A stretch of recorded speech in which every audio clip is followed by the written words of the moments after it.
What I'm hoping to do today is talk about some energy efficiency and retrofitting in the Lewis Conservation Area and listed building consent. I decided that I'd incorporate them two a bit or an element of this because we have such a high concentration of listed buildings in Lewis and then obviously within the outsiding villages. The two are very interconnected. I also think that it's a good opportunity to just explain, this is just the rough running order.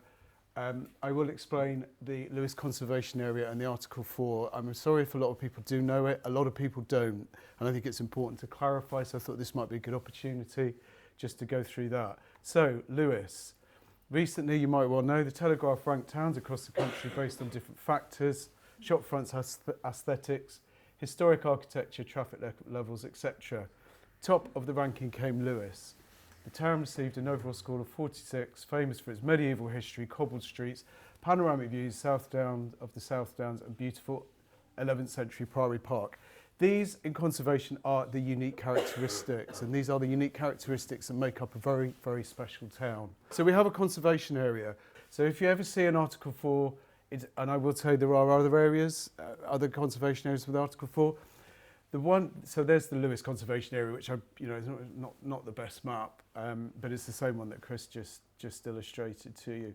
So that means in the Article 4 direction, conservation area, and I've highlighted the most important ones because I'm going to speak about them later, all houses within the conservation area need planning permission for works that front a highway, river, watercourse or open space where work proposed is included on this following list.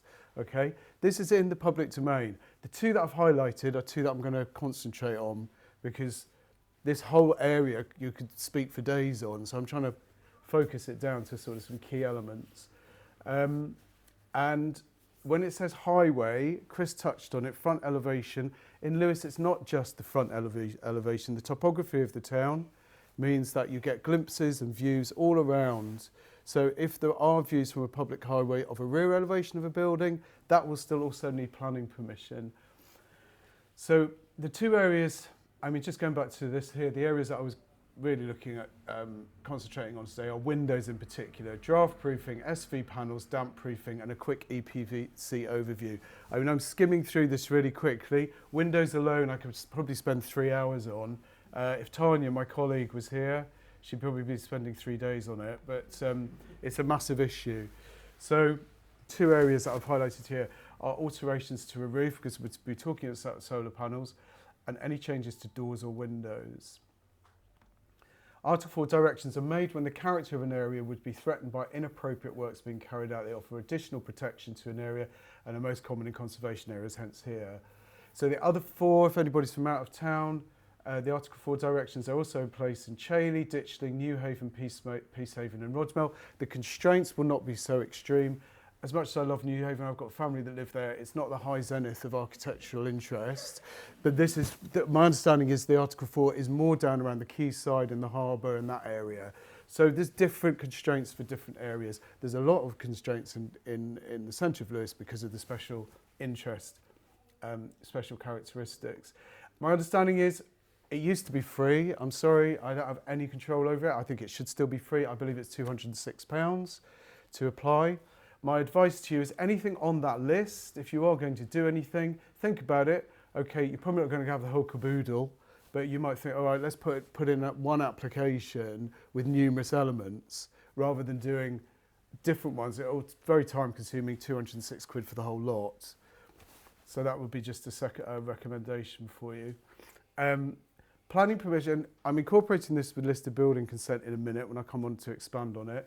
Planning permission for those elements and any listed building consent as well is necessary, not just legally, because we do have enforcement that will get involved with this if you haven't adhered to the policy there, but also for when you come and sell your house. There are often, which I'm sure some of you might have experienced, if things are not in place, it can really delay the sale and purchase of a house. It can often sometimes derail it. So just as a little addendum there, keep that in mind. Just very briefly, whole house approach. Chris kind of touched on it. Whole house approach is important. When you're looking at energy efficiency, thermal insulation, all these different elements, think of the whole house approach rather than just one element. That said, I've been to 2 houses recently, about 1810, 1820, beautiful, beautiful houses. One of them, well-meaning, but almost hermetically sealing the house, thick carpet, sealed in double glazing, which I shall come on to in a minute. Very nice, and I'm very glad you're really cosy, but that house wasn't built for that level of insulation. So going back to what Chris said, you have to kind of temper the special architectural interest of your listed building, the conservation area, and increasing needs for energy efficiency. So it's quite a difficult thing to juggle. I would say, broadly speaking, for a listed building, I can't ever see it you're ever going to get up to the levels of Scandi kind of, levels of energy efficiency. It's just not viable. Your house will remain to a degree, will be leaky and will have issues. It's what you can try and do to reduce those. So, and I'm not sure if Chris would probably say the same thing, but I think possibly on the same level with that. It's about moisture. Moisture, exactly. You need to get moisture out of the house. Exactly. Exactly, that's what I'm saying. So it's, like I said, I went into this house, and it was well-meaning of the property owner, but actually, what was it? It was just like sealing the house down. It was like, and also to me, I was like, why would you want to cover those floorboards? But that's a personal thing. So let's not get into that. So windows, here we go. So here's 3 images. I mean, there you go. Why would you ever want to miss with, the fenestration, as we call it, of a building? Just going back to your listed building, okay, there are important legal obligations associated with owning a listed building. Do your research before buying a listed building. The reason I'm saying that now, I'm sorry, I don't mean in any way to be rude or patronising, but I have 3 enforcement cases on at the moment where people have bought a listed building and they have not come to us for advice, and they have not followed the route, and they've gone gun-ho with works, and it's just not acceptable.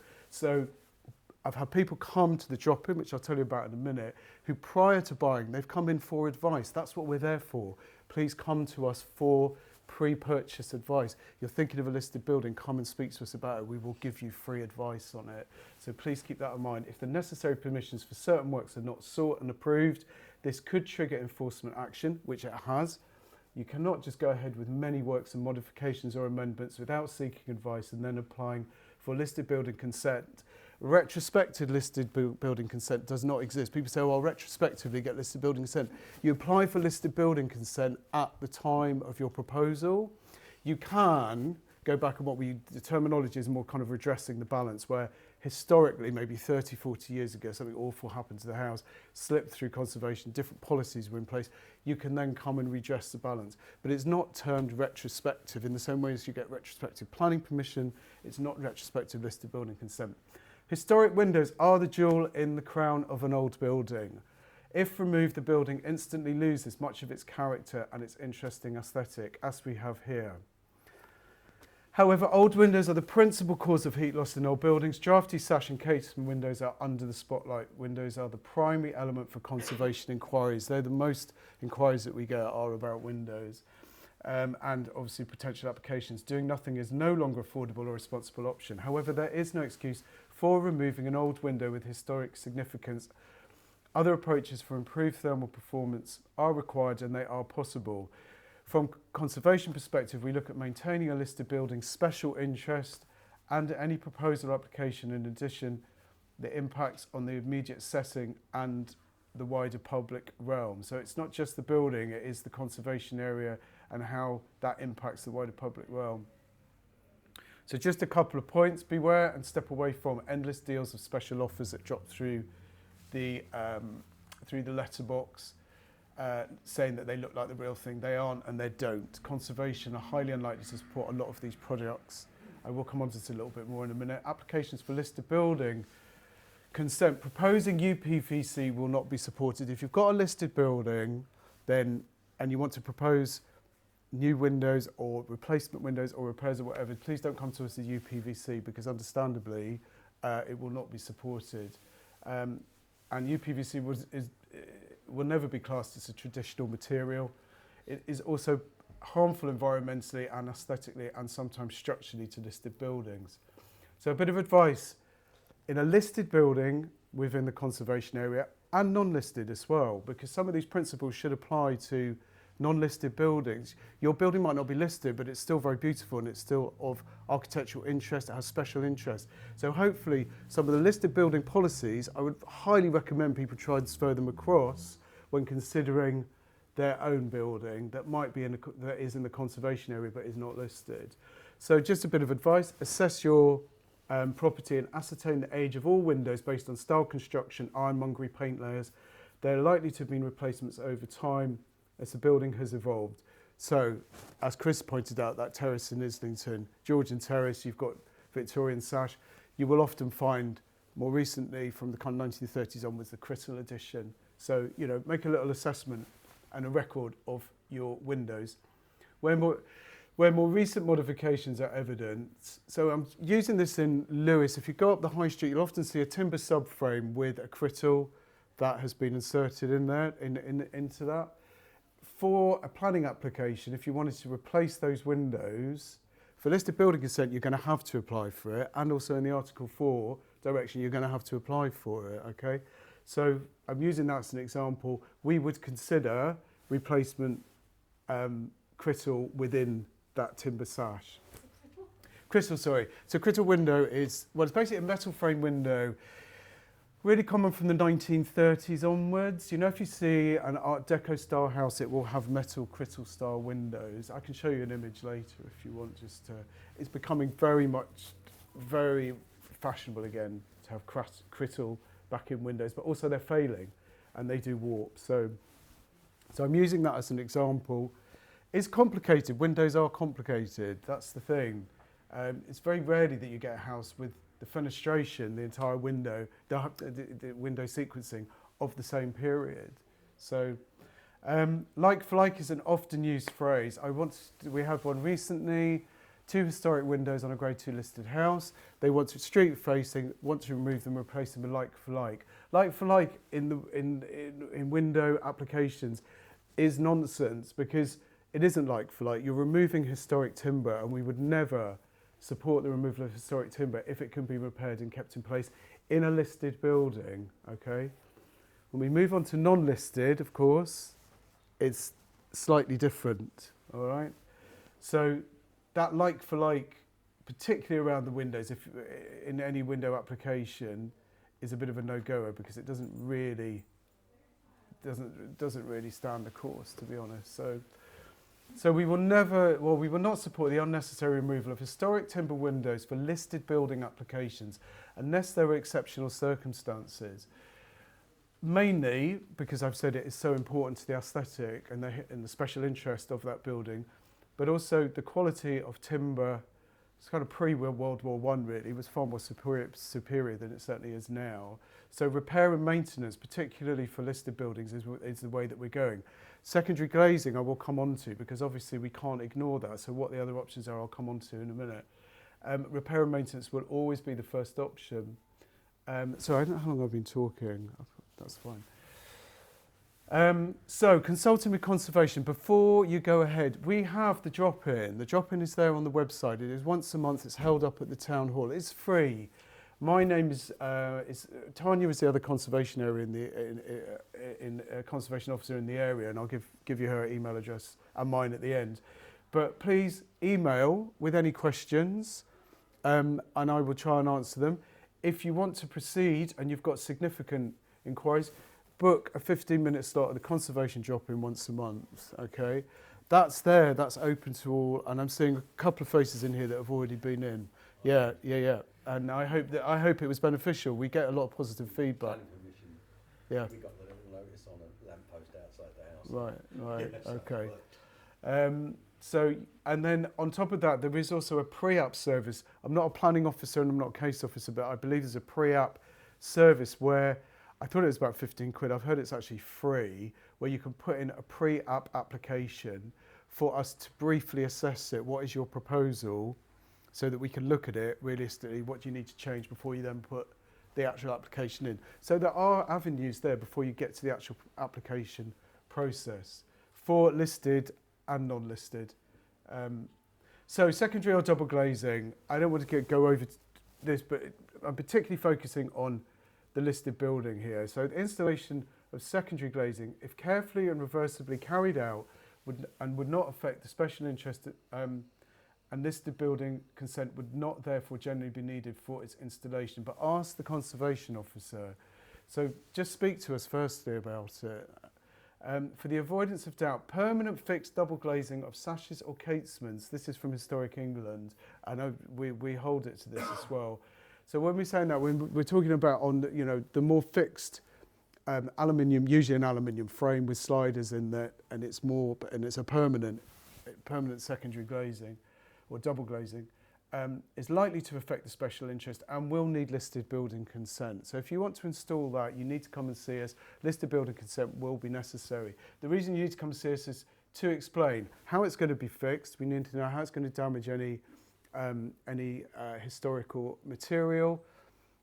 We also advise on the circulation of air, how long it's going to be open for. Also, we need to look on the street, from the street level, as to how it's going to aesthetically impact your building, and also the wider public realm, which again you showed some images of that, Chris, as well, and I've got some here. The opening system of secondary double glazing will have some visual impact, even if carefully planned and to be as discreet as possible. This option is the least favoured by conservation for listed buildings. We recommend and expect our other options to have been considered. So the considerations, first of all, say you've got a room, say you've got 2 or 3 windows in a kitchen and you're in a listed building. Do we really need to have them opened all the time? Well, no, actually the one near the cooker and the sink we could do with opening. Therefore, a proposal for a fixed double glazed unit would be acceptable. You don't have to have fixed glazing throughout the whole house. The other options I'm going to come on to in a minute. So it could be a hybrid mix of different types of secondary and double glazing. If the opening system is essential, it needs to be kind of robustly evident. Shop around for the least worst option with a myriad of manufacturers out there.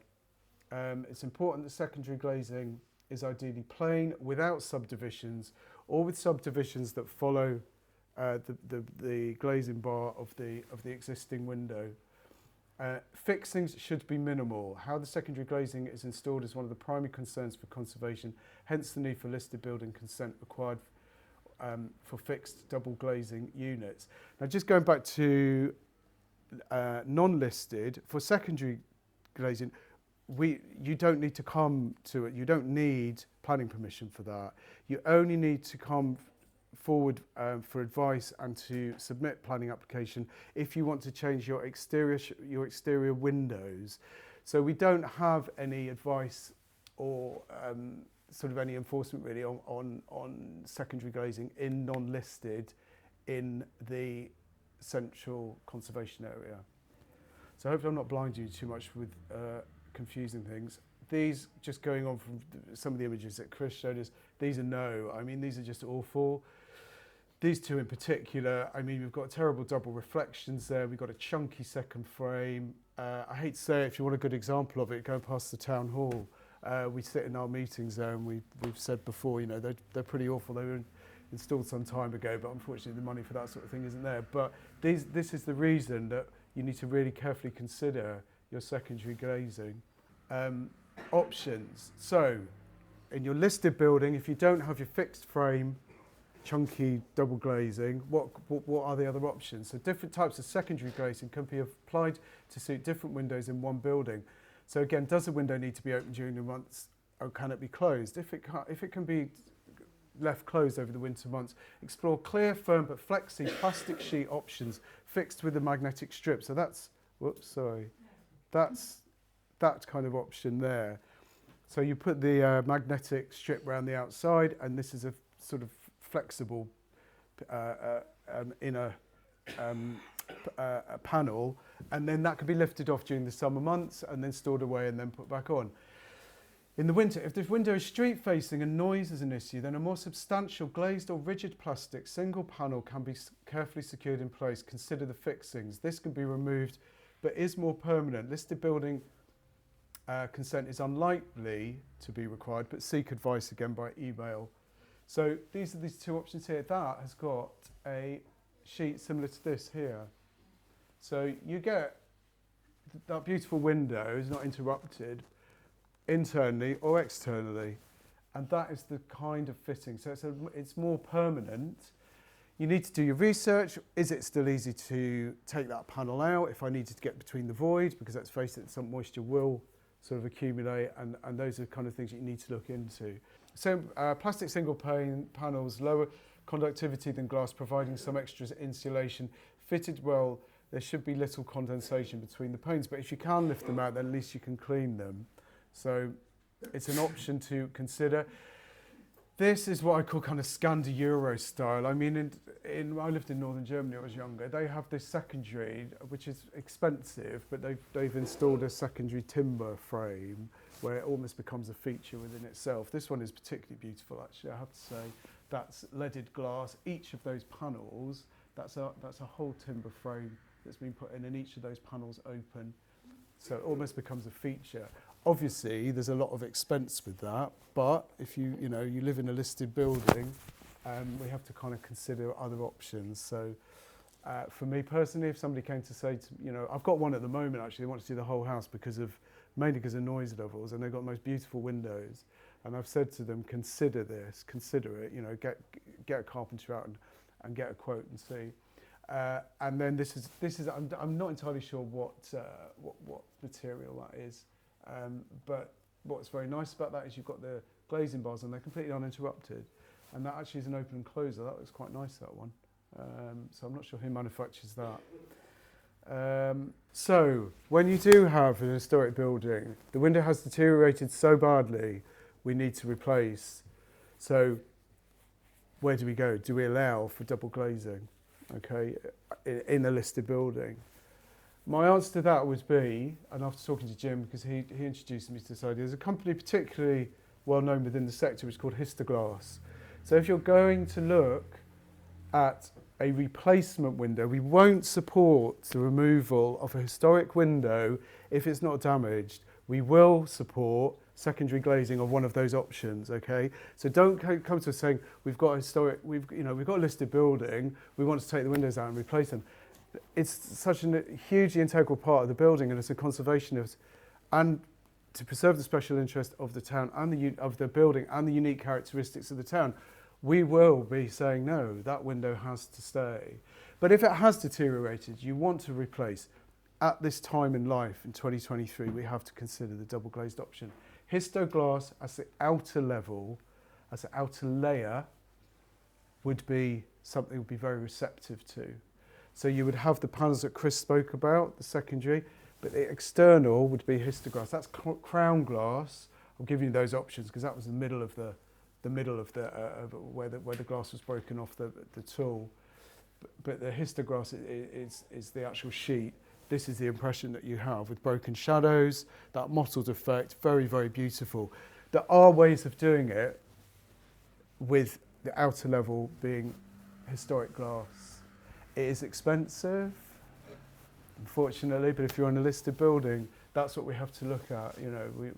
So what I'm saying is we're trying to lean towards, or I'm certainly trying to lean towards, the needs of where we are in 2023, temper that with the need to protect the heritage asset and the conservation area. Draft proofing, simple draft proofing, such as compression or wiper seals around doors or door frames that do not involve cutting, do not need listed building consent. Going back to conservation areas, just to say, the two elements that I highlighted earlier, SV panels and windows, they're the two elements. What you do inside your house, if it's not non-listed, is no concern of conservation. I'm talking from a conservation perspective here. Building regs and planning, that's something accepted. So with your listed building, simple draft proofing, with the usual off-the-shelf stuff, listed building consent not needed. More invasive methods of draft proofing, such as grooving, fireproofing, etc., consult with us for initial advice. There is an exception, apparently cutting a channel or groove into the edge of a door to accommodate draft proofing where it would be visible, apparently, according to Historic England, does not need listed building consent. Though such works may affect special interest and therefore need listed building consent, they may be the most appropriate way to draft proof the door. I mean, I'm literally just whizzing through draft proofing as another option. Like I say, if you're in the conservation area and you're not listed, those elements are of no concern of ours. SV panels, policy is evolving. Recent update from Historic England, it has backed installation of heat pumps and solar panels and other energy efficient systems in listed buildings. Kensington and Chelsea actually was quite a seismic shift, because obviously we've got 72% of conservation areas within the borough, and the amazing buildings. They have really relaxed their solar panels now. So on grade 2 and grade 2 star in the Royal Borough, there are very strict conditions attached to it, but you can install solar panels. This will trickle down to Lewis and surrounding areas of applications for SV panels. There is the local plan and the conservation area appraisal management plan. These things need to reflect these changes. This is from Historic England. That's a listed building rear elevation. These are solar panels. The industry is evolving. The products are getting slimmer. They're getting more sophisticated. They don't project as much. The attachments are not so clunky. So really do your research with it. And again, there's another little image there of what's good, what's not. I mean, how the configuration of your panels is really important. You can look around. Some people's roofs just an absolute mess. So for listed and non-listed, don't forget in the conservation area, if you're facing a highway, a river, or whatever the other areas were, you need to put in for planning permission for solar panels. Where you position your SV panels, valleys in the roof, flat roof, if you've got an outrigger at the back of your house, okay, that's lower. The impact's not going to be, the impact's going to be reduced.